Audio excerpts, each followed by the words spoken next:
Bonjour à toutes et bonjour à tous. J'espère que vous m'entendez bien. Je vois que certains sont déjà connectés. Si éventuellement il y a la possibilité de me mettre un petit mot dans le chat pour indiquer que tout se passe bien. Normalement, ça enregistre correctement, mais avec la technologie, ce dont on va parler d'ailleurs aujourd'hui, il faut toujours être un petit peu vigilant. Donc je vois que Alain est en train de taper, donc ça veut dire qu'il y a au moins une personne qui, a priori, m'entend. On va attendre de voir ton message, ça fonctionne pour toi, donc parfait, c'est OK. Donc merci à toutes et à tous d'être présents. Alors je sais qu'avec les activités qu'on peut avoir, certains sont présents en live, d'autres en replay. Donc je vous invite à interagir si vous êtes là en live, et puis pour les autres, vous pourrez regarder ça tranquillement, voire même morceau par morceau. Vous verrez que c'est un petit peu découpé. Donc, pour le chat, pour ceux qui auraient des questions, vous pouvez les mettre directement dans le chat, mais vous avez aussi une rubrique questions qui se trouve en bas à droite, dans laquelle vous pouvez stocker les éventuelles questions que vous aurez. Vous pouvez glisser ces questions-là au fil de l'eau. Et puis, comment dire, on prendra le temps d'y répondre à la fin. L'objectif, c'est d'arriver à faire une présentation d'une cinquantaine de minutes, de se garder une dizaine de minutes pour les questions, s'il y en a. Je pense qu'il y en aura. Et au pire, je sais que quelques-uns qui ne pouvaient pas participer aujourd'hui m'ont déjà envoyé des petits mots par rapport à ça.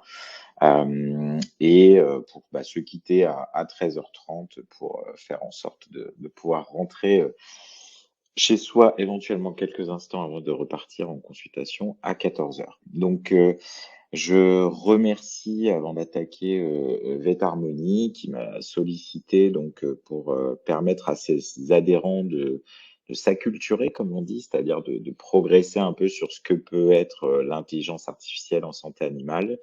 L'objectif de cette présentation, comme on va le voir, c'était d'être assez concret, c'est-à-dire de pouvoir, alors je vais faire un petit peu de théorie au début, mais assez léger, vous allez voir, mais pouvoir rentrer très concrètement dans quels sont les outils qui existent déjà aujourd'hui, quels sont qui vont exister demain ou qui existent déjà, mais par exemple à l'étranger, puisque j'ai la chance de me balader pas mal. Et puis également des outils moins ciblés santé animale, mais qui peuvent être utiles dans notre pratique vétérinaire, parce qu'on a aussi toute une partie, je dirais, administrative, et on peut être aussi soulagé par l'intelligence artificielle de ce côté-là. Pour commencer, donc, une rapide présentation, même si vous me suivez un peu, vous voyez que ces centres d'intérêt sont présents depuis longtemps. Donc, je suis Grégory Santaner, je suis vétérinaire diplômé de Oniris Nantes. J'ai plusieurs activités. Donc, l'activité principale pour laquelle on se voit aujourd'hui, c'est Veto Network. Donc, je suis consultant indépendant en e-santé animale depuis un peu plus de 20 ans. Donc, il y a 20 ans, on parlait des sites internet. Vous voyez, aujourd'hui, on parle de l'intelligence artificielle. Je suis également associé et manager de 2 cliniques vétérinaires. D'ailleurs, je vous parle d'une des 2 salles de consultation d'une des cliniques. Toute l'équipe est en pause, donc je suis tranquille pour pouvoir vous exposer tout ça. Également associé cofondateur de Dr Patoun. Vous avez peut-être entendu parler d'événements comme le Vet Nurse Day ou ma clinique veto préférée. Et puis des activités associatives avec VetInTech, l'association de la e-santé animale. Et c'est l'occasion de faire un clin d'œil à cette association dont je suis un des membres cofondateurs en vous mettant dans le chat le lien pour Numanima. Numanima, c'est l'événement de la e-santé animale qui a lieu tous les ans. Alors là, cette année, c'est en juin, fin juin, à l'ENVA. Et bien sûr, on y parlera d'intelligence artificielle en santé animale avec des ateliers, des conférences, des choses comme ça. Donc, n'hésitez pas à aller faire un tour pour en savoir plus, et peut-être qu'on s'y retrouvera en présentiel là-bas. Je suis également impliqué dans Ergon, qui est une association qui promeut l'entrepreneuriat vétérinaire. Euh, Au programme ce midi, voilà, l'objectif c'était de peut-être un peu de revoir très rapidement. Promis, je ne vais pas vous faire de grandes théories mathématiques, d'abord parce que je pense que je suis pas du tout le mieux placé pour vous expliquer ça, mais essayer de vous donner quelques bases de comment comment sont fabriquées ces intelligences artificielles. Et puis après, on va plutôt enchaîner sur des usages concrets en essayant de vous montrer en quoi ça pourrait être utile dès à présent. J'ai volontairement mis plutôt des exemples en canine parce que c'est là où c'est un peu plus développé, mais il y a des exemples en médecine d'élevage qui sont vraiment intéressants. Je vous en parlerai également. On verra également voilà, les outils pour gagner du temps, avec en particulier l'usage des IA génératives. Je vous mettrai des liens pour que vous puissiez tester ces outils si ça n'est pas encore fait. Et puis, je vous partagerai quelques pensées, perspectives et conclusions pour un peu s'imaginer où est-ce qu'on peut aller avec ces intelligences artificielles et leur usage en santé animale. Alors, de quoi parle-t-on avec l'intelligence artificielle? Alors, bien sûr, réflexe de base, allez voir Wikipédia qui dit que l'intelligence artificielle est un ensemble de théories et de techniques visant à réaliser des machines capables de simuler l'intelligence humaine. Bon, un peu vague. Moi, j'ai l'habitude de dire que ce sont des modèles mathématiques pour produire des algorithmes qui, effectivement, vont participer à simuler des morceaux d'intelligence humaine. On peut aussi faire une sorte de inception de l'intelligence artificielle, c'est de demander à une intelligence artificielle qu'est-ce que c'est l'intelligence artificielle. Donc, bien entendu, j'ai demandé à ChatGPT, dont vous avez probablement entendu parler depuis un peu plus d'un an, qu'est-ce que c'était que l'intelligence artificielle. Et là, l'IA, donc on dira IA pour la suite, ce sera plus simple, désigne la simulation de processus d'intelligence humaine par des machines, en particulier des systèmes informatiques. Et donc, ça comprend de l'apprentissage, du raisonnement, de l'autocorrection aussi. Et donc, c'est également, ça va permettre de faire des tâches qui pourraient être effectuées par des humains. On va en parler justement, ça va être un peu l'objet de ça. Et ça se retrouve dans une variété de domaines. Et pour autant, ChatGPT cite les jeux vidéo, mais aussi en deuxième, le diagnostic médical. Donc, on va voir que effectivement, c'est un grand pan où l'informatique, l'intelligence artificielle, les innovations sont présentes. J'ai la chance d'avoir déjà été 5 fois au CES, qui est le Consumer Electronics Show et qui est le plus grand salon des nouvelles technologies chaque année, début janvier à Las Vegas. Et en général, la santé, au sens large du terme, c'est plus de 30% des exposants. Donc ça montre bien l'omniprésence de la santé dans l'innovation, et la santé animale n'est pas en reste, comme vous allez pouvoir le voir. Quelques dates pour se situer un peu. D'abord pour dire une chose, voilà, on a de l'intelligence artificielle plein la bouche depuis un an, on en voit partout dans les médias, c'est important et il y a une logique à ça, c'est qu'on est sur un boom actuel. Mais l'intelligence artificielle, voilà, les premières définitions, c'est plutôt dans les années 50, avec différents intervenants comme Turing ou des événements comme la conférence de Dartmouth, où il y a eu des premiers informaticiens, mathématiciens, en fait, qui ont fait des outils qui étaient des ébauches d'intelligence artificielle. Je vous passe encore une fois tous les détails techno, vous pourrez regarder. Et ce qu'il faut retenir, c'est que l'intelligence artificielle et son développement, c'est une succession de ralentissements et d'accélérations. On parle même d'hiver de l'intelligence artificielle, c'est-à-dire que si vous potassez un peu l'histoire de l'intelligence artificielle, il y a des moments où pendant 10 ans, c'était à l'arrêt, plus personne ne s'intéresse à ce sujet, il n'y avait pas de recherche dans ce domaine-là, donc il se passait pas grand-chose, et puis pouf, tout d'un coup, ça accélère, et très clairement, là, depuis quelques années, on est plutôt sur un été, on va dire, avec des choses qui arrivent très régulièrement et avec des usages concrets, avec une tendance, en fait, voilà. Là où on l'a le plus vu pour nous, même si c'était déjà présent, c'est l'arrivée de ce chat GPT dont tout le monde parle, qui est une sorte d'IA, mais il y en a d'autres qui sont existants depuis plusieurs années, et donc on peut dire que on a une tendance avec une accélération actuellement. Encore une fois, pas de volonté pour moi de vous faire une démonstration mathématique monstrueuse, parce que le domaine de l'intelligence artificielle, c'est vaste et c'est très pointu quand on s'y intéresse purement mathématiquement. Des gens, on a la chance d'avoir quelques data scientists dans la profession vétérinaire. Je pense à des gens comme Franck Noël, qui est aussi avec Intech. Bon, voilà, quand il fait sa partie sur le côté mathématique de l'IA, faut un peu s'accrocher parce que c'est pas si simple que ça. Je vais simplifier en disant, voilà, il y a l'intelligence artificielle et à l'intérieur de cette intelligence artificielle, il y a des catégories de typologie d'intelligence artificielle. On peut parler du machine learning, par exemple. C'est une forme particulière d'intelligence où on va avoir des algorithmes qui vont apprendre à exécuter des tâches où en fait on leur a pas spécifiquement dit tu vas devoir faire ça. Ils apprennent un petit peu tout seuls. Et puis on a le deep learning, là c'est encore autre chose. Vous avez peut-être déjà entendu parler de ça, c'est-à-dire qu'on va simuler mathématiquement le fonctionnement neuronal du cerveau et on va appliquer différentes couches de neurones, ce qui va faire que c'est ça probablement qu'on parle, pour la raison pour laquelle on parle d'intelligence, c'est qu'on va se rapprocher de capacités de raisonnement humaines. Alors j'ai bien dit rapprocher, hein, je ne suis pas un partisan de la trouille de l'IA qui va remplacer les humains complètement et prendre le contrôle. Je pense qu'on est très loin de ça, mais sous certains aspects, on pourra avoir certains outils qui se rapprochent de ce que pourrait faire un humain en termes de raisonnement. Voilà. Je voulais vous parler de deux sujets, c'est la qualité des données et l'usage des données. Pour ça, là encore, j'ai fait dans le simpliste. J'aime beaucoup cette image, hein, quand on parle d'IA, parfois, il y a cette image qui apparaît. C'est-à-dire que la qualité des données importe. Si on donnait cette planche d'images ou toutes ces images à une intelligence artificielle, il est probable qu'elle galère pas mal, en fait, parce que, voilà, alors que nous, je veux dire, enfin, j'espère pour vous, que vous êtes complètement capable de distinguer les petits chihuahuas des muffins. Pour une IA, probablement qu'elle galérerait un peu et qu'elle mettrait du temps à arriver à un niveau de qualité. Donc, ça veut dire que les données qu'on fournit dans leur côté vaste, dans leur quantité et dans leur qualité, qualité visuelle, qualité mathématique aussi, bah, ça compte beaucoup.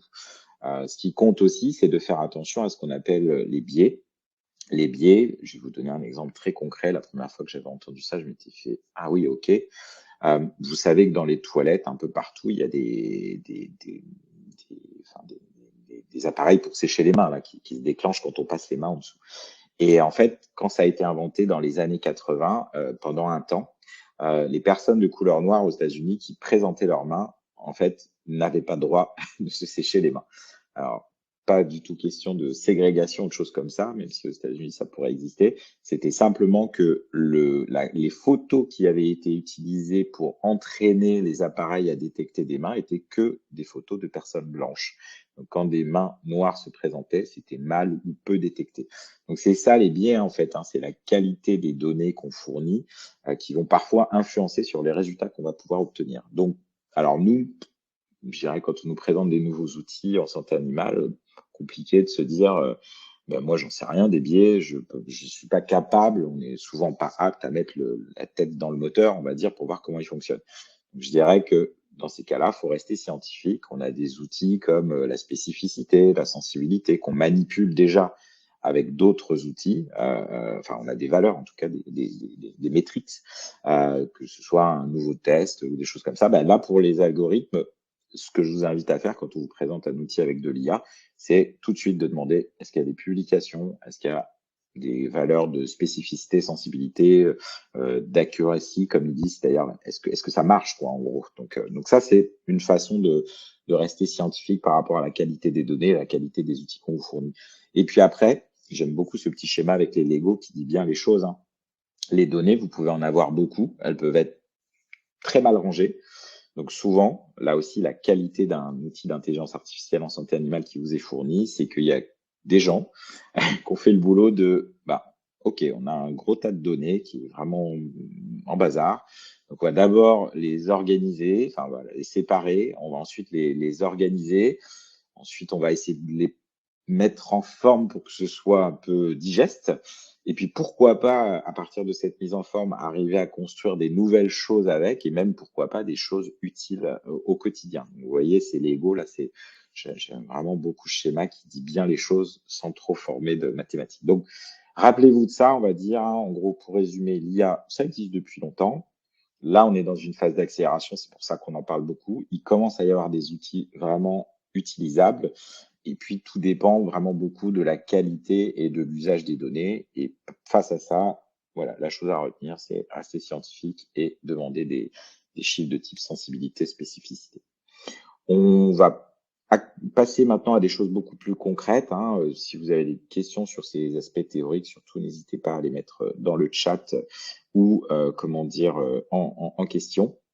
Donc, des usages médicaux aujourd'hui, j'ai volontairement séparé les choses en deux temps. J'ai fait du aujourd'hui, maintenant chez nous, donc c'est-à-dire des outils auxquels vous pouvez accéder, vous en tant que praticienne et praticien, parce que bah, vous verrez que quand j'en reparlerai à la fin, ma première recommandation, c'est faut essayer. Voilà, faut mettre les mains dedans, faut tester. C'est pas parfait, mais il y a des trucs qui marchent plutôt quand même pas mal, et donc ça serait dommage de ne pas essayer pour se faire son idée plutôt que de rester. On peut avoir peur, hein, on peut être inquiet, on peut se dire on va être tous remplacés, etc. Mais ce dont je suis sûr, et je le redirai en conclusion, c'est une personne qui aura essayé, qui maîtrisera à peu près l'outil, a beaucoup moins de risques de se retrouver remplacé qu'une personne qui sait pas du tout comment ça marche et qui estime que ça ne marchera pas, que ça ne marchera jamais. Donc attention à ça et surtout essayez. Donc, dans les choses que je vous conseille d'essayer, la radiologie est un très bon outil pour débuter. Euh, c'est un, c'est probablement le premier domaine où dans le monde vétérinaire en canine, en tout cas, on a eu des choses assez tangibles qui se sont présentées. Pour preuve, il y avait plusieurs conférences au London Vet Show et au VMX, qui sont les deux gros congrès britanniques et américains, avec voilà, à chaque fois des conférences, des tables rondes, des choses comme ça, des exposants aussi. Ce qui est estimé là-bas, c'est que c'est aussi une réponse partielle aux pénuries de ressources humaines, dans le sens où on va pouvoir, il y avait deux points qui étaient assez intéressants, hein. On va pouvoir d'abord analyser les radios beaucoup plus vite et beaucoup plus efficacement. Et ensuite, ça a un côté rassurant. Il y a pas mal de sondages qui avaient été présentés auprès de jeunes consoeurs, jeunes confrères, qui indiquaient que voilà, le fait de pouvoir se dire bah, c'est cool, j'ai un joker, en tout cas avec un outil qui va m'aider, c'était quelque chose de rassurant. Pour autant, voilà, on verra que c'est par de vétérinaire augmenté à la fin, ça sera une brique parmi d'autres. Pourquoi la radiologie en premier? La radiologie en premier, parce que c'est simple, entre guillemets. C'est-à-dire, qu'est-ce que c'est qu'une radio? C'est un ensemble de petits carrés qui sont noirs, blancs ou entre les deux. Donc ça, je dirais qu'une intelligence artificielle, c'est plutôt du domaine du facile, on va dire, c'est du niveau de base, une fois bien entraîné pour se dire, bah, ça veut dire ça, et c'est gris à tel niveau de gris, et un ensemble de petites cases grises comme ci ou comme ça. Au global, ça peut être considéré comme une masse ou comme quelque chose d'anormal. Voilà. Ce qui est intéressant, j'avais assisté à une conférence à Londres, donc en novembre dernier, et il y avait c'était une table ronde, et il y avait ce spécialiste en imagerie médicale, le docteur Avi Avner, qui avait dit un truc marquant, c'est un pixel est un pixel. C'est-à-dire que nous, enfin, je sais pas vous, mais moi, quand j'étais praticien, voilà, on est entre deux, on est dans une consulte, on a lancé une radio, on vient jeter un œil. Et là où académiquement, on devrait faire une revue complète et académiquement fiable de tous les plans de la radio, les espaces, les endroits, les choses, bah, qu'est-ce qu'on fait? En général, on se dit, bon, j'avais dans ma petite tête que je cherchais ça, et puis poum, on regarde, on vérifie ce qu'on avait cherché, et en général, on regarde peu ou pas assez le reste. Là, l'avantage, c'est un pixel est un pixel, donc très typiquement, en imagerie, quand on fait par exemple une radio de profil, on est venu pour chercher des trucs au niveau pulmonaire et ça vous découvre une masse ou des reins de taille anormale au niveau abdos. Alors que assez probablement, on n'aurait peut-être pas été jeter un œil, en particulier si on est pressé. L'autre point que signalait le docteur Avialner en disant un pixel est un pixel, c'est un pixel est un pixel, et quel que soit le moment. Ça a été démontré sur d'autres supports que la médecine, qu'en fonction de l'humeur, de la fatigue, de la lucidité due à plein de paramètres, eh bien, un lecteur de radiographie pouvait être plus ou moins pertinent, fiable en fait. Pour tout vous dire, l'anecdote que j'aime le plus à ce propos-là, c'est aux États-Unis, ils avaient proposé que certains jugements de procès pour des choses pas très graves soient gérés par des IA. Alors, bien sûr, tollé, levé de bouclier en disant vous ne vous rendez pas compte, la fiabilité humaine, tout ça. Sauf que il y a des études qui ont démontré que quand l'équipe de foot US préférée du juge ou de la juge perd la veille, les décisions de justice sont plus sévères le lendemain. Donc voilà. Alors là, c'est un biais, on va dire. Alors, l'intelligence artificielle qui lit la radio pourra aussi avoir des biais, hein. Mais c'est juste pour vous dire que on pourra dire c'est pas parfait, ça fait des erreurs, mais l'humain n'est pas parfait non plus et fait aussi des erreurs. Donc c'est probablement l'assemblage des deux qui peut être intéressant. Voilà, en tout cas, sur la radiographie, on a un outil qui est présent en France, qui est disponible, hein. Nous, on l'utilise depuis 1 an et demi, je dirais maintenant, et de manière plus systématique depuis quelques mois. Donc c'est Picoxia, c'est français. Alors je précise, hein, je le dis souvent pas parce que ça me paraît évident pour moi, mais je n'ai aucun lien d'intérêt avec aucune des boîtes que je vais citer là. C'est-à-dire, je ne les cite pas pour que vous alliez les voir. Donc Picoxia, je les connais depuis qu'ils sont tout petits, qu'ils ont commencé. Je trouve leur parcours remarquable. Et voilà, si ça marche pour vous avec Picoxia, tant mieux. Si c'est avec un autre, tant pis. En France, c'est quasiment pour l'instant le seul outil qu'on a. Ça fonctionne en particulier bien avec le matériel de radio FAS, mais ça peut fonctionner avec les autres aussi. Il y a des publications, donc je vous invite à aller sur le site de Picoxia voir. Nous, très clairement, hein, avec 1 an et demi de recul, le gain de temps, c'est évident que voilà, des praticiens vont un peu droit au but. Ça rassure les plus jeunes de nos recrues et puis des idées d'interprétation. C'est-à-dire que des fois, même les un peu plus expérimentés, j'ai 2 associés qui ont mon âge, donc qui ont un peu de bouteille, même si elles se prétendent pas lectrice émérite de radio, mais de temps en temps, elle fait ah ouais, il m'a fait penser à ça. Je serais peut-être passé à côté avec la vitesse ou ce genre de choses. Ce que je vous invite à faire, hein, vous avez la possibilité sur picoxia.com, en tout cas c'était encore le cas il n'y a pas très longtemps, de mettre quelques radios pour tester un peu le système. Et je crois que de toute façon, il y a le premier mois qui est offert si vous voulez tester. Donc c'est vraiment une bonne façon de mettre le doigt, entre guillemets, dans l'IA de manière très concrète pour des vétos. On a des évolutions aux États-Unis sur toute cette imagerie.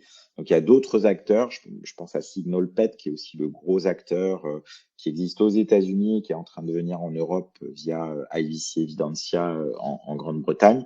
Et puis, on a des petits acteurs qui montent, mais qui ont des idées intéressantes. Ici, je voulais vous parler de Radimal, que j'ai vu au VMX à Orlando en janvier dernier, il y a à peine 2 mois. Là, ce qui était intéressant, c'est que parfois, l'outil vous dit, bah, il y a ça à 95% sur votre radio. Et moi, bah, en tout cas, j'ai regardé un peu les radios. Alors, ça fait quelques années que je pratique plus, mais je me disais, mais où est-ce qu'il voit ça, quoi? En fait, je ne comprends pas. Là, avec Radimal, je ne sais pas si vous voyez les petites colorations violettes, en fait, qu'on voit à certains endroits. Donc là, il va vous dire, voilà où je vois ce que je vois, en fait. Ce qui est pas mal pédagogiquement, en fait, parce que ça veut dire que le but, on pourrait se dire, ah bah ouais, mais l'IA, ça va nous rendre paresseux, on va plus rien savoir faire, etc. Là, moi, je suis sûr qu'en utilisant bien l'IA, on peut au contraire reprogresser en imagerie en disant, ah d'accord, ok, ça veut dire effusion pleurale, ça veut dire qu'il y a du matériel dans l'estomac, enfin, ce genre de choses qui peut être intéressant.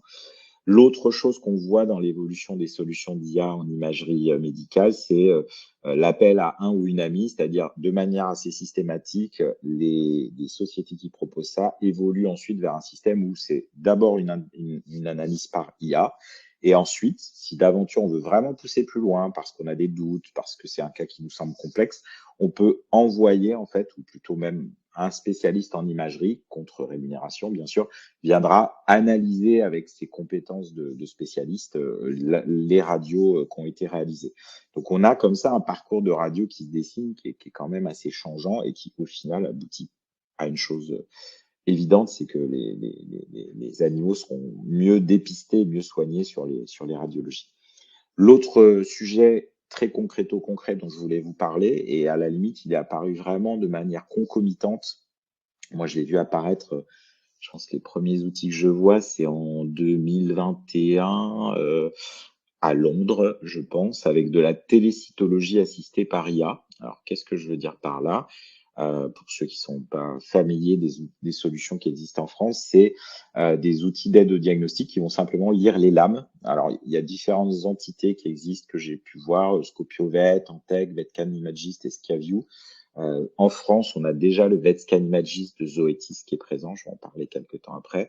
Ce qui est fascinant avec ces outils, c'est la capacité à faire un diagnostic par IA, qui est souvent plutôt bon, et là encore, la possibilité de faire appel à un spécialiste avec la possibilité de lui partager ce qui aura été scanné, coloré et scanné, et avec même là aussi, hein, on pourrait se dire, bah, je vais jamais plus savoir lire des lames. Alors là encore, je sais pas vous, mais moi à l'époque, je n'étais pas forcément méga pertinent en lecture de lames, et puis c'est un peu comme tout, moins on en fait, moins on est bon. Là, probablement qu'on en refait plus et on a la possibilité d'annoter les lames numériquement en disant bah, je ne sais pas ce que ce sont ces cellules, est-ce que c'est possible de me dire? Et le spécialiste va vous mettre une petite note qui va renvoyer vers un Wikipédia de la cytologie, pourra même éventuellement dans certaines solutions être présent en chat pendant quelques heures. Et surtout, le plus fascinant avec ces outils, c'est que vous aurez les résultats en quelques heures, parfois même sur des offres hyper rapides en quelques dizaines de minutes. Donc ça veut dire que ça change là aussi la donne, hein. Imaginez, vous êtes en chair le matin, vous ponctionnez quelque chose d'un peu suspect, vous faites votre coloration. Bah, dans le monde d'avant, vous auriez fait vos colorations, appelé un coursier, ça serait parti chez votre laboratoire préféré, qui vous aurait renvoyé les résultats, et on va dire dans un monde idéal où tout fonctionne bien, entre 3 et 7 jours. Alors, pour peu qu'il y ait un jour férié, un imprévu ou ce genre de choses. Et puis, vous auriez rappelé le propriétaire pour dire, on a ça, vous l'auriez peut-être revu. Là, vous faites la chire ou la ponction le matin, on va dire que l'après-midi, vous aurez le résultat probablement, ou au pire le lendemain. Voilà. Donc ça change un peu la donne et la mécanique des soins. Ça change aussi la relation qu'on aura au propriétaire, parce qu'on pourra lui dire, voilà, grâce à l'intelligence artificielle, je vais avoir des réponses plus précoces. Donc, j'insiste un peu sur le VETSCAN Imagis. Là encore, j'ai pas d'action avec Zoetis, mais c'est celui qui est disponible en France. Donc, à commencer par pouvoir faire de la coproscopie. Donc, c'est un petit microscope, hein. Vous voyez la taille que ça fait à peu près 20 cm sur 15 cm. Ça prend pas beaucoup de place. Et au début, ça faisait que la coproscopie. Et puis, chaque année, ils ont rajouté des fonctionnalités. J'ai assisté à une chouette conf, là, cette fois au VNX à Orlando, qui est un peu la VAC Veto par Zoetis, qui présentait un peu tout ce qui est l'IA et leurs progrès. Et donc là, ils ont commencé d'abord par la coproscopie, avec d'abord ensuite par le décompte des œufs. Ensuite, ils ont attaqué sur les NF par IA, puis tout ce qui était la cytologie dermatologique avec les cellules cutanées. Et maintenant, ils sont sur les sédiments urinaires. Donc, on a un appareil qui est de plus en plus complet. Alors, ça ne laisse pas de marbre les concurrents, on va dire, et en particulier, je pense à IDEX qui a annoncé au VMX cette année l'arrivée de son InView DX, qui lui est encore quelque chose qui va un peu plus loin. Alors, sur la lecture des lames, on va être à peu près sur la même capacité que les autres. Mais par contre, il n'y a plus de coloration. C'est-à-dire, vous avez une petite cassette, vous mettez le matériel que vous allez collecter, vous rentrez dedans et ça fait le boulot. Il y a plus ce travail technique de coloration qui était sur les appareils comme le VETSCAN Minimagist ou les autres de la même typologie. C'est assez intéressant parce qu'ils sont capables, si techniquement votre coloration est pas correcte, ils sont capables de tout de suite vous le dire et de vous dire bah, à refaire pour, alors que vous souvenez avant, on a tous eu ça, hein, la lame qui part, qui fait son petit aller-retour et on reçoit un truc où le pathologiste a eu la gentillesse de mettre pas concluant ou quelque chose comme ça. Donc là pour le coup, avec ce genre d'outils annoncés chez IDEX, ça sera intéressant de, je dirais pas de supprimer, mais de rendre cette phase de technique de préparation moins présente. Je vais passer à complètement autre chose avec d'autres outils. Là aussi, je vous en parle parce qu'ils sont présents. Ça a été lancé en janvier au CES à Las Vegas. C'est une société française qui s'appelle Invoxia, donc qui a lancé une version 2 d'un premier collier qui était sorti déjà les années passées et qui était un peu insatisfaisant parce qu'il était gros en taille, donc que pour les gros chiens. Là, on a quelque chose de beaucoup plus petit qui est possible sur les chiens, même de petite taille, et qui sera possible bientôt sur les chats et qui est, à ma connaissance, le seul collier qui fait trois choses. La localisation, pour savoir où est l'animal, l'activité, c'est-à-dire est-ce qu'il dort, est-ce qu'il mange, est-ce qu'il boit, est-ce qu'il joue, et surtout, et ça c'est la première fois qu'on a ce genre de choses liées, la fréquence respiratoire et la fréquence cardiaque qui sont mesurées. Alors pas en continu, hein, on n'est pas sur une iWatch qui va monter dans les tours si on se met à faire un footing, mais plutôt sur des phases de repos à certains moments de la journée quand l'animal se repose pour voilà, avoir un peu une ligne de base de comment on fonctionne et également ce qui est annoncé. Bon, il faudra attendre de voir les publis plus précises, mais le dépistage de choses comme la fibrillation atriale ou ce genre de choses qui devraient venir. Donc à suivre, là encore, Marocco, alors j'ai pas encore fait, mais il faut que j'équipe le chien d'une des associées ici, mais je pense que l'idéal c'est de tester pour voir ce qu'on en pense et pourquoi pas confier ce genre d'outils ou recommander ce genre d'outils à, par exemple, un client dont on dépisterait sur le patient la pathologie cardiaque. Je passe dans un autre domaine qui est le monde de l'élevage et avec une autre type de données qui est le son. Le son, c'est souvent ce qui a été pris en charge assez rapidement ou concomitamment à l'image parce que le son, c'est une donnée qui, en termes de quantité, est pas trop énorme. Vous voyez bien, hein, une image, c'est fixe. Le son, alors, c'est pas fixe, mais en termes de quantité de données, c'est plus faible en tout cas qu'un film, par exemple, où là, on imagine bien, de toute façon, vous avez un repère, si de temps en temps vous enregistrez des fichiers sur votre ordinateur, vous verrez bien que les fichiers son sont souvent les plus petits fichiers en taille. Donc, pour autant, c'est hyper intéressant et avec ce genre d'outil qui est complètement pertinent, hein, je pense à SoundTalks en élevage porcin, avec cette idée assez géniale en fait. Moi, quand j'ai découvert ça, c'est pas mon domaine, mais je me suis fait ah ouais, c'est assez malin et surtout ça marche de mettre des micros qui pendent au-dessus des lots de porc et qui vont juste écouter en continu avec des dépistages précoces de phénomènes de toux et donc bah, du coup la capacité à prendre en charge les pathologies de manière plus précoce avec moins de perte de poids, une amélioration du bien-être animal. Et là, dernièrement, quand il nous avait présenté ça au dernier Numanima, on était même arrivé à un niveau où la typologie de la toux, la façon dont les cochons toussaient, pouvait même orienter vers l'agent pathogène. Donc ça, c'est vraiment assez intéressant. On a des choses un petit peu comme ça qui existent aussi en humaine avec vue au CES, mais j'avoue que je sais pas trop la fiabilité. La façon dont on toussait qui pouvait permettre de dépister si c'était du Covid ou pas, pour éviter d'avoir à faire des tests plus invasifs. Donc voilà, le son est aussi une donnée qui est vraiment intéressante. Et puis, voilà, je vous ai parlé de séquences, enfin d'éléments analysés plus ou moins importants. Donc, les séquences vidéo, là aussi, hein, on a un champion français avec iHeard, qui est une grosse boîte bien surveillée par l'État parce que stratégiquement, ça a des impacts intéressants pour tout ce qui est élevage et production alimentaire. Donc, imaginez hein, qu'on mette en haut enfin, dans les étables où sont les vaches, on met des caméras de ce type-là. Je vous ai mis une petite photo au plafond et imaginez que ces caméras vont être capables de surveiller chaque vache individuellement. Vous voyez peut-être sur la photo, on voit les numéros hein, grâce tout simplement à leur tâche spécifique. On disait en plaisantant avec Quentin Garnier, un des fondateurs de ça et qui est vétérinaire, que le top, ça aurait été de faire des vaches qui génétiquement produisaient des QR codes. Mais ça, on n'a pas encore réussi à faire ça.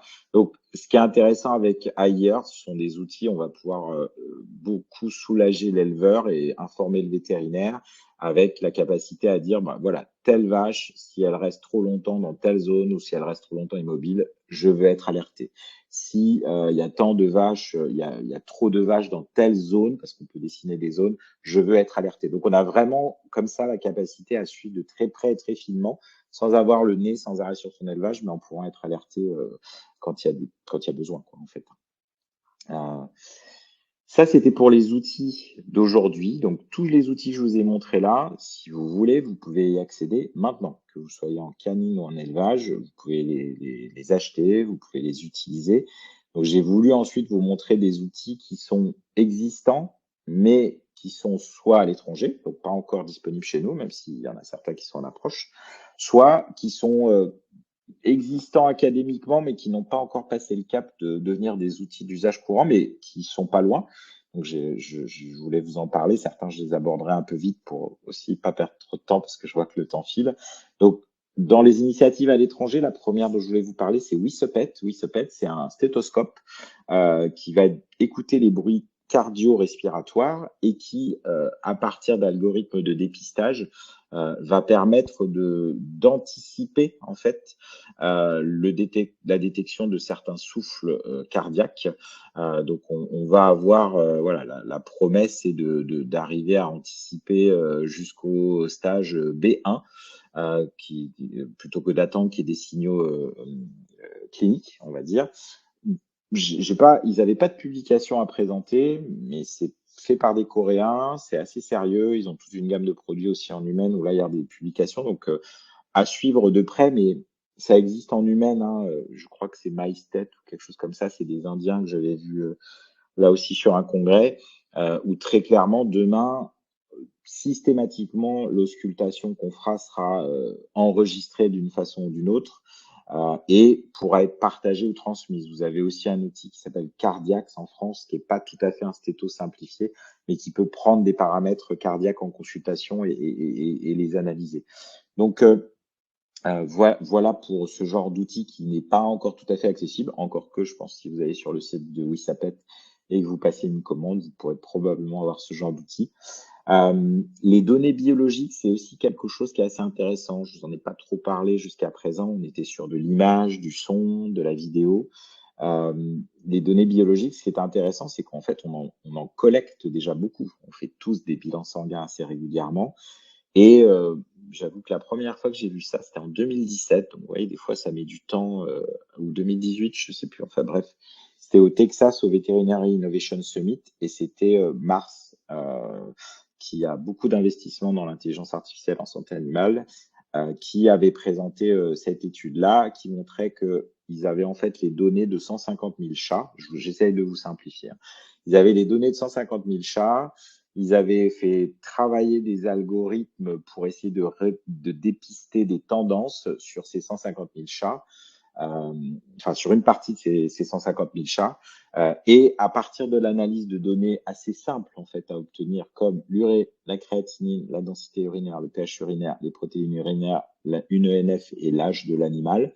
Donc pour simplifier, un bilan bioche et un prélèvement urinaire, un bilan bioche hémato et un prélèvement urinaire, ils avaient la capacité en fait à donner un index prédictif de la maladie rénale chronique. Alors c'est là où moi j'avoue que j'avais mis du temps à me dire ok, donc l'index prédictif à 2 ans, ça veut dire quoi? Ça veut dire que si l'animal est positif sur cet index prédictif, ça veut dire que au moment où vous avez fait la prise de sang, il va très bien, il n'a aucune maladie, mais dans les 2 ans qui viennent, il va déclencher sa maladie rénale chronique, et le tout, bien sûr, avec un niveau de probabilité qui est suffisamment correct pour qu'il soit présenté scientifiquement avec des publications et qu'il soit utilisé. C'est utilisé aux États-Unis.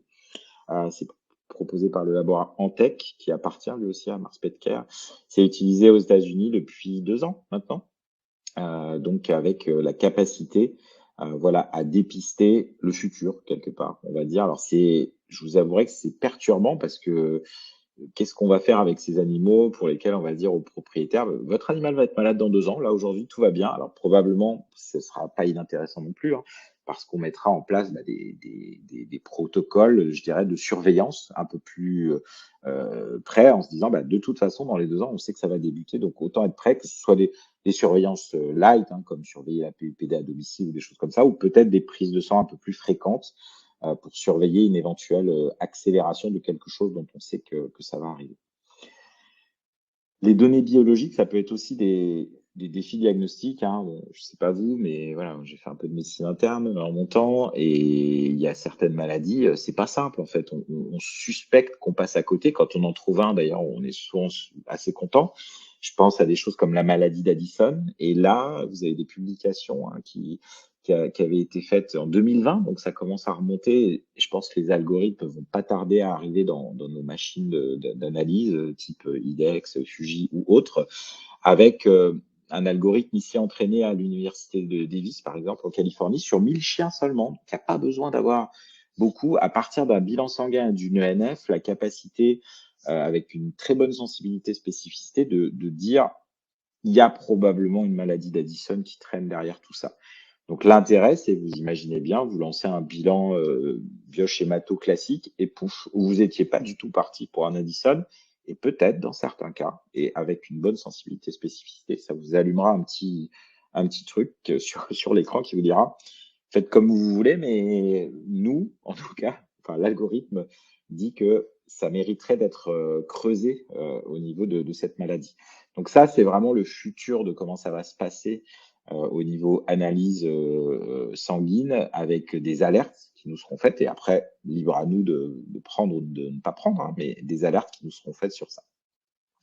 Autre exemple, hein, toujours pareil, cette fois-ci en Grande-Bretagne, les Anglais ont fait quelque chose d'intelligent il y a une quinzaine d'années, c'est qu'ils ont commencé une base de données santé de dizaines de milliers, voire même centaines de milliers d'animaux, en agglomérant les données de logiciels métiers vétos. C'est la base VetCompass. Je vous invite à aller sur leur site qui est assez intéressant. Et là, dans la même idée, en fait, ils ont pris 1000 chiens dont ils savaient qu'ils avaient été dépistés pour le Cushing. Ils ont analysé 30 variables, alors toujours pareil, hein, le poids, l'âge, le sexe, mais aussi des valeurs biologiques. Et alors, vous voyez, sensibilité, spécificité pas folle, mais prometteur. C'est-à-dire que là aussi, on était en 2021, donc ça continue à travailler ce genre d'outils. Et là aussi, un peu comme pour l'Addison, je suis sûr qu'un jour ou l'autre, voilà, on aura une petite alerte qui nous dira dans un coin à creuser un peu plus loin pour un possible cushing, parce que, et même si on n'était pas parti dessus au début. Je continue dans les défis diagnostiques avec quelque chose d'un peu plus peut-être courant, on va dire, et encore parce qu'on les cherche peut-être plus qu'avant. Là aussi, c'est sur le diagnostic précoce de la lepto, hein. La lepto, parfois, ça peut être un défi avec la nécessité de faire des cinétiques, des tests plus ou moins fiables. Là, ce qui est notable sur cet algorithme, c'est qu'il a été entraîné avec seulement euh, une- un petit 400 chiens, quoi, enfin, on va dire. Donc pas grand-chose. Et là aussi, voit des sensibilités, des spécificités quand on compare cet algorithme par rapport à juste des analyses sanguines et urinaires ou des analyses sanguines et urinaires et un test maths. On voit que on a des choses où, au final, c'est quasiment plus performant que les autres méthodes actuelles. Donc là aussi, il est possible qu'à un moment ou un autre, on lance juste hématobioche et que à partir de ça, on ait la capacité en fait à avoir quelque chose de tout de suite beaucoup plus net et plus fiable et plus tranchant dans l'affirmation diagnostique. Je finis avec une dernière chose, et là je vais pas m'attarder parce que c'est vraiment pas ma partie, on est dans le domaine des spécialistes, mais c'est aussi pour dire que euh, l'intelligence artificielle commence aussi à être utilisée pour des images un peu mouvantes. Je pense au scan, mais je pense aussi aux échographies, où il commence à y avoir des outils d'assistance à la réalisation d'échographies. Donc là, voilà, on avait un outil qui était intéressant pour distinguer les gliomes des méningiomes, donc avec des chiffres tout à fait intéressants. Dernière chose, dans les choses là aussi qui vont arriver, alors je vous ai parlé, je vous ai parlé de Haier qui suivait les vaches. Là, une autre chose assez fascinante que j'ai vue là cette fois-ci dans l'élevage de volailles, et ça fait aussi un peu la même chose chez les cochons, ce sont ces caméras qui à nouveau sont fixées au plafond et qui, à partir d'une caméra, ça peut suivre environ 7000 volailles. Et ce qui est fou, c'est qu'à partir de l'image du dessus de la volaille, ça reconstitue en volume quel est le volume de la volaille et ça estime son poids. Et là encore, avec des chiffres annoncés de résultats qui sont complètement satisfaisants. Donc, c'est assez fascinant de voir les progrès qu'on a et qui accélèrent, hein. Je vous ai parlé d'accélération. Là, on est vraiment dans un été de l'IA avec ce genre de choses. Encore des Coréens hein, qui sont vraiment très forts dans ce domaine-là. Et je finis avec d'autres usages un peu étonnants. Toujours des Coréens. Je me souviens, la première fois que je les ai vus, je pense que c'était en 2020 au CES. Et il s'appelait pas encore PetNow, il s'appelait Ubio Pet ID et c'était un espèce de gros truc où on prenait une photo de la truffe et il prétendait que c'était fiable pour identifier l'animal. Bon, vous avouerez, la première fois que j'ai vu ça, je me suis fait OK, on va le noter, on va prendre une photo souvenir, mais j'y crois pas trop. Et puis, ils ont continué à travailler, ils ont été pris en charge par Samsung, qui les a accélérés dans son C-Lab, qui est un peu un endroit où ils prennent des entreprises qui jugent prometteurs pour les aider à se développer. Et puis, bah, maintenant, voilà, c'était il y a 4 ans, ils sont reconnus comme éléments d'identification par des assurances. Ils ont une fiabilité qui est voilà 99, je sais plus combien de pourcents, mais extrêmement fiable. Et avec même, ils sont venus à la station F, qui est un accélérateur, incubateur célèbre en France, à Paris, pendant quelques mois. Et ils ont pu discuter aussi avec tout. Ils sont venus en Europe en fait hein, depuis quelques mois. Ils ont discuté avec tous les entités qui gèrent l'identification. Et voilà, je serais pas étonné que dans quelques années, on puisse identifier soit par puce électronique, soit par juste prendre en photo l'animal. Donc avec toutes les conséquences que ça peut avoir, comment on va certifier, et aussi quelques petites questions, des vétos qui m'avaient posé, enfin, des consoeurs confrères qui m'avaient dit, mais alors il se passe quoi si l'animal se blesse et a une coupure sur la truffe, ou si la truffe se modifie du fait d'un processus tumoral ou je ne sais quoi, et c'est vrai que ça va être des vraies questions à se poser avec ce genre d'outils, mais c'est vraiment intéressant de voir que ça peut exister. Et puis des exemples un peu fun et futiles, alors là aussi découvert au CES, mais ça montre à quel point on peut utiliser. BirdFi, c'est vraiment super sympa. Et pour tout vous dire et parler un peu perso, j'en ai installé un chez ma mère la semaine dernière. Donc ça va vous prendre en fait en photo et en film les oiseaux qui viennent manger dans la mangeoire, mais surtout c'est là où l'IA est partout. Ça va vous identifier les oiseaux grâce à l'intelligence artificielle. Donc là, sur mon téléphone, j'ai eu des alertes pas plus tard que ce matin.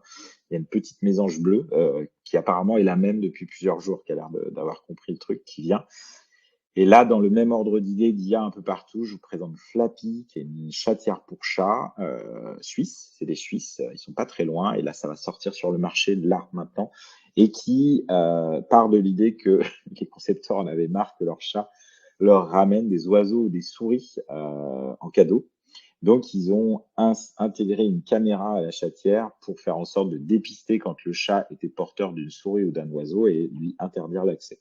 Alors, comme j'ai dit en plaisantant, il faudra quand même mesurer la frustration du chat parce qu'il y a quelques vidéos sur leur site. Je vous invite à aller voir leur site, flappy.ch, je crois, de mémoire, parce qu'on voit les chats qui arrivent, qui voudraient rentrer, puis qui n'y arrivent pas, quoi, en fait. Donc, voilà pour les usages médicaux, vous avez vu, hein, voilà, ces choses qui sont immédiatement disponibles et les autres qui sont dans le pipe, hein, qui vont pas tarder à arriver parce qu'elles sont à l'étranger, parce que le temps de s'adapter à notre marché, etc. Il y a vraiment beaucoup de choses qui vont faire que, sauf si vous êtes, allez, on va dire à 3 ans de la retraite ou aux 5 ans, allez, on va être optimiste, il va falloir vraiment s'intéresser à ces outils-là parce qu'ils vont arriver dans notre paysage de manière assez massive et très présente, quoi. Ça sera des usages probablement du quotidien. L'autre chose sur lesquelles les IA vont nous aider, c'est que, je vous l'ai dit, on a toute une partie médicale de notre métier, mais il y a aussi la partie administrative. C'est pas la plus sympa. On n'a pas signé pour ça, mais il faut la faire. Et en particulier tout ce qui est remplissage de dossiers. Donc, il y avait des outils type Tokatu qui existaient depuis plusieurs années, mais qui étaient en anglais. Et depuis quelques mois, vous avez la société Dicma qui est sortie avec un micro spécifique que vous branchez et vous pouvez dicter vos comptes rendus. Et ça fait gagner beaucoup de temps. J'ai discuté avec plusieurs consoeurs confrères qui les utilisent. Et en gros, on peut gagner entre 30 et 60 minutes par jour, ce qui est pas rien. Des dossiers qui sont plus complets. Un autre phénomène qui est assez intéressant, comme quoi la technique ne veut pas forcément dire moins d'humain, c'est que le fait de dicter la prise de notes en présence du client fait que le client parfois dit non, c'est pas tout à fait ça en fait. Donc on a un feedback du client qui est possible. Et puis bien sûr l'image de modernité, que ce soit l'équipe avec les jeunes recrues qui peuvent être friands de ce genre d'outils, et puis les clients aussi qui peuvent être épatés que leur veto et ça. Alors après, il y a de plus en plus de médecins qui ont ces outils-là parce que ça fait vraiment gagner du temps. Des avocats aussi qui ont ça. Et ces IA sur la reconnaissance vocale, elles prennent même une autre ampleur, alors qui n'existe pour l'instant qu'en anglais, mais je sais qu'il y a des initiatives en français qui sont en gestation, on va dire, c'est-à-dire la capacité à faire de l'ambient scribe. Ça veut dire quoi? Ça veut dire que, imaginez, là, je suis dans une salle de consul, justement, j'ai mon portable, la consultation va démarrer, je lance un enregistrement qui va enregistrer tout le dialogue qu'il y a entre moi et Madame Michu, et ça me sortira un compte-rendu que j'aurais plus qu'à copier-coller dans mon logiciel métier, plus ça éditera aussi même un compte-rendu simplifié avec des mots compréhensibles et des renvois vers des fiches d'information qui sera envoyé directement à Madame Michu. Donc là aussi, productivité améliorée. Je vous ai mis Scribblevet, qui est un bon exemple, qui a participé au pitch contest au VMX, et également ScribeNote, qui est un peu dans la même idée. En tout cas, il y avait plusieurs entités qui étaient sur cette tendance lors des derniers salons que j'ai vus. En France, voilà, je vous ai dit, je sais qu'il y a des choses qui sont en gestation, donc vous devriez en entendre parler. Là aussi, on peut toujours dire, mais combien ça coûte? Les coûts, c'est souvent autour de entre 70 et 100 dollars, on va dire, par mois, par veto. Alors, on peut trouver que c'est beaucoup, mais quand on regarde le temps qu'on peut gagner avec ça, la productivité qu'on peut améliorer, c'est probablement quelque chose, en tout cas, à essayer. Je voulais vous parler également d'utilisation bibliographique d'outils comme ChatGPT. Alors, j'en profite pour vous mettre les liens pour ceux qui les ont pas encore testés. Je vais vous mettre ça dans le chat. Je vous mets 2 IA génératives. Je vous mets le fameux ChatGPT, puis je vous mets Gemini aussi, qui est l'IA générative. Alors, je vous ai mis des versions gratuites. Moi, j'ai la version payante de ChatGPT. Je vous invite à la tester. Ça coûte que 20 dollars par mois. Il n'y a pas d'engagement. Donc, au pire, vous faites 2 mois pour tester. Vous verrez si vous êtes satisfait. Il y a vraiment un gros delta et en particulier la capacité à synthétiser des documents. Là, vous voyez, je lui ai rentré une thèse qui fait 150 pages. Je lui ai dit, peux-tu me résumer cette thèse en 4000 caractères et 10 points clés? Et il m'a fait ça. et je connaissais la thèse parce que j'ai déjà lu et franchement, c'est pas mal du tout, quoi. Donc ça se tient vraiment, vraiment bien. Dans le même ordre d'idée, utilisation pour la relation client, vous avez un avis Google, vous savez pas trop par quel bout prendre. Bah, là aussi, vous avez la possibilité de dire à ChatGPT, est-ce que tu peux me proposer une réponse à ce type d'avis Google? Et il va vous faire des suggestions. Alors bien sûr, après, vous en faites ce que vous voulez, vous le modifiez, vous l'ajustez. Il y a pas de problème pour ça. Et donc, de toute façon, dans tous les outils qu'on a, hein, si vous utilisez des outils comme Gmail ou ce genre de choses, vous allez avoir bientôt des petits assistants qui vont arriver, qui vont dire est-ce que je peux vous aider pour écrire cet email, pour faire cette réponse. Donc, vous allez avoir tous ces outils-là qui vont s'insérer dans nos quotidiens de manière de plus en plus présente.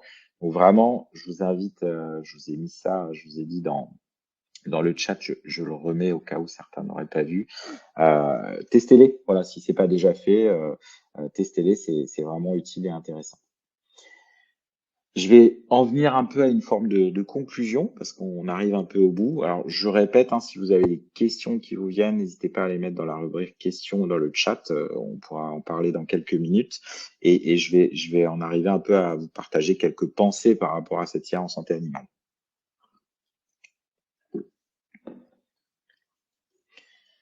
Donc la première chose, c'est que ça accélère probablement parce que pour deux raisons. L'intelligence artificielle comme un service, c'est-à-dire qu'avant, bah voilà, typiquement ChatGPT, avant, il fallait être une grosse boîte pour avoir un ChatGPT perso. Aujourd'hui, vous, moi, n'importe qui, pour gratuit pour une partie du service et même pour que 20 dollars, on peut tous avoir quelque chose d'assez puissant. Il y a ensuite la miniaturisation. Vous voyez sur cette photo là, sur ce doigt, c'est une batterie qui peut nourrir un objet connecté dans lequel il peut même y avoir de l'intelligence artificielle. Donc on a ces deux phénomènes-là, l'IA comme un service, c'est-à-dire qu'on peut acheter un peu par morceau comme ça, et la miniaturisation globale, en particulier des batteries, qui vont faire qu'on peut en mettre un petit peu partout. Nous, dans ce que je vais vous dire, c'est des points de vue personnels, donc on pourra dire, voilà, il raconte n'importe quoi, ou il me fait peur, ou je ne sais pas quoi. Mais ce dont je suis sûr, c'est que c'est sûr que ça va avoir de l'impact, en fait. Je recommande fortement de s'emparer du sujet, de tester, de demander des démos, de prendre à l'essai, de voir, voilà. Et en même temps, même si ça peut vous paraître paradoxal, je pense que ça va arriver plus vite que ce qu'on croit, mais moins vite que ce qu'on croit. Je vais m'expliquer un peu. Plus vite, c'est parce que les outils sont là et que quand vous regardez des outils de réflexion comme le cycle de Gartner, si vous avez déjà entendu parler, le cycle de Gartner, ça dit un peu comment ça se passe quand il y a une nouveauté, en fait. C'est quoi les habituelles choses. Là, on voit qu'on est probablement dans quelque chose où ça arrive très vite et on se dit, ah, ça va tout révolutionner, etc. Ensuite, on aura probablement une phase où on se dira, bon, ouais, mais finalement, ça marche pas si bien que ça. Et puis, on va consolider, on aura un plateau de productivité où finalement, ça va être intégré. Donc, il y aura des désillusions, hein. Ça arrivera certainement des fois que vous regardiez la radio et puis vous vous disiez, mais pourquoi il n'a pas vu ça? Bah, c'est pas grave, ça apprend, donc ça avancera. Faut pas faire confiance aveuglément, hein, du coup. Voilà. Après, la crainte que j'ai quand je dis très vite, mais pas très vite, c'est l'état dans lequel on est. Je sais pas chez vous, mais chez nous, il y a du boulot, parfois trop. Le côté sous-staffé aussi, hein, des vétos. Et tous ces outils-là peuvent nous faire gagner du temps, mais ils nécessitent une première phase de prise en main, de changement d'habitude aussi, qui font qu'il faut mettre un tout petit peu plus de temps. Donc, un peu plus de temps alors qu'on n'en a pas, bah, souvent, ce qu'on préfère faire, c'est comme ces hommes préhistoriques, c'est dire, ah, c'est bon, on a toujours fait comme ça, on a trop de travail, on n'a pas le temps, on continue comme ça. Alors que l'investissement en temps dans ce genre d'outils nous permettrait probablement ensuite de regagner du temps, mais de manière pérenne et longue. Donc c'est dommage de vraiment pas réussir à trouver ce temps. Au final, on aura certainement une médecine vétérinaire qui, jusqu'à présent, était une médecine réactive individuelle, hein. L'éleveur, le propriétaire, où les propriétaires voient parfois tardivement les symptômes. On nous amène l'animal physiquement, on se rend sur place en visite, on pose un diagnostic avec ou sans examen complémentaire, on met en place un traitement. Et puis c'est souvent le propriétaire qui évalue le traitement, parfois nous, mais c'est plus rare. Donc ça, c'était avant, je dirais, et encore beaucoup maintenant. Demain, voilà, le propriétaire et le vétérinaire seront alertés précocement grâce aux objets connectés et à l'IA. L'animal, il pourra être examiné en présentiel ou en distanciel. Je pense à la télémédecine, même si pour l'instant on est en attente d'évolution législative en France. Le vétérinaire, donc ça restera toujours nous, la vétérinaire pose le diagnostic, aidé par l'IA. On met en place un traitement, on évalue ce traitement avec l'éleveur, mais aussi les objets connectés et l'IA. Et puis, on a une forme d'amélioration collective de tout ce process par le biais de l'accumulation de données et de résultats. Ce que ça dessine pour moi, et je pense qu'en rentrant du CES et du VMI, c'était beaucoup plus clair et plus net, c'est que il y a de la place pour, et peut-être même plus encore qu'avant pour, ce que j'appelle les praticiens généralistes dont je suis et ici notre équipe, on est ça. C'est-à-dire qu'en prenant des briques de productivité médicale ou non médicale d'IA, on va pouvoir être, voilà, en augmentation, je pense. Alors avec un temps de concentration où ça prendra peut-être un peu de temps, d'utiliser les outils, de changer ses habitudes, hein, parce que c'est ça aussi le changement. Mais une phase suivante où plus d'indépendance, plus de capacité à faire des choses, où on aurait dû compter sur quelqu'un d'autre, où ça aurait pris plus de temps. Donc, je suis plutôt optimiste sur ce que ça peut dessiner comme avenir. Pour autant, ça posera des problématiques nouvelles. J'aime vraiment bien cet exemple-là. Je vous ai expliqué cette courbe. C'est le collier Whistle, c'est un collier qui est détenu par Mars, hein, toujours. Vous avez vu, j'ai cité plusieurs fois cette entreprise qui est bien impliquée dans l'IA en santé animale. Et c'est un collier donc qui est mis autour du cou et là qui pour le coup suivait. Vous avez en orange, c'était le pool et qui était assez conséquent de chiens qui étaient diagnostiqués avec des problèmes dermatologiques en orange, avec et en bleu, c'était les chiens qui n'ont pas de problème. Et ce qu'on voit sur ce schéma, c'est que le pic là, tout en haut, avec le plus le plus haut, c'est le moment où le propriétaire qui savait que son chien avait des problèmes dermato s'est dit mon chien se gratte, je dois l'emmener chez le vétérinaire pour qu'il soit vu. Et l'autre plus, celui qui est plus bas et qui est plus à gauche, qui est à moins 21, c'est le moment où l'algorithme a dit il y a un problème, le chien va faire une crise. Alors, vous voyez le défi, c'est que il y a 21 jours d'écart entre les deux. C'est-à-dire que quand l'algorithme dit il y a un problème, le propriétaire n'a rien vu ou pas vu. Je défie un vétérinaire à qui on amènerait le chien à moins 20, on va dire, de cliniquement pouvoir l'examiner en déterminant qu'il fait effectivement une crise atopique. Donc, vous voyez, hein, cette capacité de l'IA à dépister des choses qu'on n'est pas apte à voir avec nos 5 sens classiques et surtout notre formation classique, hein, ça c'est, je pense, un des problèmes patents, eh bien, voilà, on va, on va avoir des situations, on aura un animal sur la table avec un algo qui dit il y a un problème, qui a probablement raison, mais nous, on ne voit aucun problème. Donc ça, c'est des vraies questions à se poser. Au final, malgré tout, je pense que ça aura un aspect positif avec ce côté de rendre visible l'invisible, nous faire gagner du temps, c'est sûr, une fois qu'on en aura investi un peu. Je pense que c'est quelque chose qui aura un impact positif sur la pénurie de ressources. Et au final, voilà, les deux choses qui vont bien avec le fait qu'on est veto, je pense qu'on soignera mieux nos patients grâce à ces outils-là. Et je pense qu'on est équipé scientifiquement de par notre formation pour faire le tri justement en restant scientifique, c'est-à-dire pas se dire ah, c'est de l'IA, j'y connais rien. Non, non, on est tous capables de réfléchir ou de remettre la tête dans des notions de spécificité, sensibilité et accuracy, et donc il faut le faire pour bien, bien s'en sortir.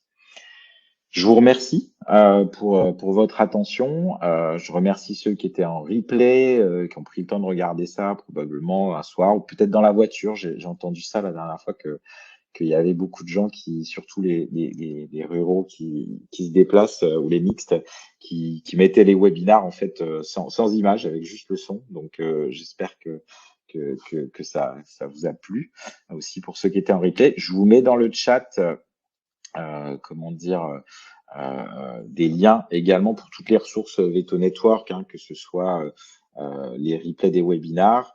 Je vais voir avec l'organisation de VetHarmony pour rendre disponible ce webinar en replay pour ceux qui voudraient le revoir. Donc, je vous laisserai voir avec Cindy en particulier, que je remercie pour l'assistance à l'organisation du webinar pour voir ça.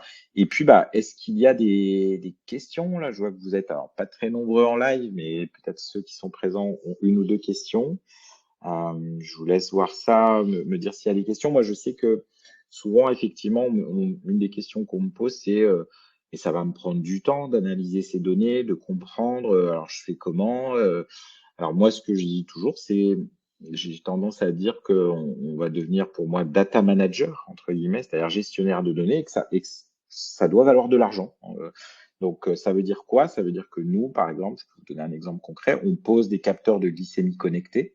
Alors, dedans, il n'y a pas vraiment d'IA, mais on pose des capteurs de glycémie connectés. Donc, on se retrouve pendant le temps où ce capteur est posé, 14 jours, à regarder quasi quotidiennement, quelques instants, les données de l'animal pour voir où on en est. Eh bien, ça, c'est facturé. C'est-à-dire qu'on facture la pause et dans cette pause-là, on a intitulé pause capteur de glycémie et suivi pendant 14 jours. Donc voilà, l'idée en tout cas n'est pas de dire on va prendre plus de temps à regarder plein de données et que ça ne vaille rien. Il faut dès le début, dès que vous allez mettre en place certains services, le montrer, le valoriser. C'est pareil sur notre facturation de radiographie, on met radiographie et interprétation.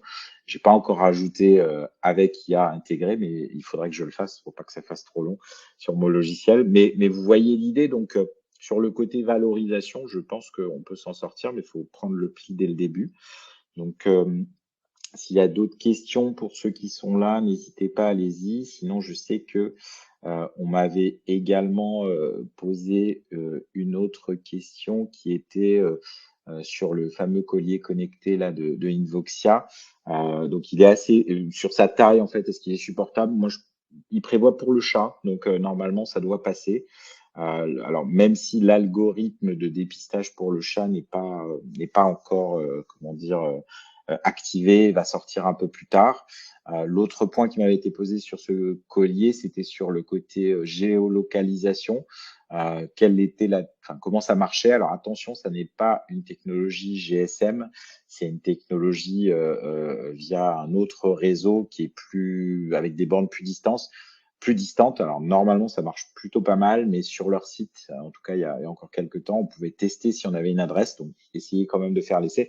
Après, je pense que c'est un collier qui, même s'il n'est pas hyper pertinent sur la localisation, vraiment le plus important, c'est l'activité de l'animal et cette mesure de fréquence cardiaque, fréquence respi qui est vraiment utile et intéressante. Donc, je pense qu'il n'y a pas d'autres questions. Donc, je remercie celles et ceux qui étaient présents pour leur participation. Je remercie ceux qui ont été au bout via le replay.